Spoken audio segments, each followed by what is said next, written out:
Hello बच्चा party, मैं आपका तिवारी भैया। आज हम बात करेंगे एटॉमिक मास और मोलर मास के बारे में। देखो, जब किसी एक एटम का मास बोला जाता है ना, वो एटॉमिक मास होता है। लेकिन जब एक मॉलिक्यूल का मास बोला जाता है, तो वो एक मॉलिक्यूलर मास कहलाता है।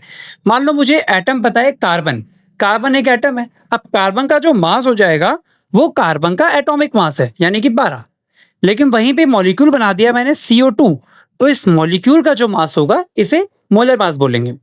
जैसे कि मैंने लिखा मोलर मास का फॉर्मूला, एटॉमिक मास को एटॉमिसिटी से मल्टीप्लाई कर दो। आपने कहा सर कार्बन का मास 12 है, ऑक्सीजन का मास 16 है। मैंने बोला नहीं है, एक्चुअल में होता है ये। अब इसका इस कंपाउंड में एक एटम है और इसके दो एटम है, तो इसका अगर मैं मोलर मास निकालना चाहूंगा, तो मैं कार्बन के मास को उसके नंबर ऑफ एटम, ऑक्सीजन के मास को उसके नंबर ऑफ एटम से मल्टीप्लाई करूंगा, और ये 12 प्लस 32 बराबर 44 आपका आंसर आ जाएगा। अगर आपको ये अच्छा लगा हो, तो मुझे ये बताओ कि अगर मैं यहाँ पे अमोनिया लिख दूं, तो इसका मास क्या आएगा? अब उसके लिए आप कहोगे भैया नाइट्रोजन का मास बता दो, तो वो 14 होता है और हाइड्रोजन का 1 होता है।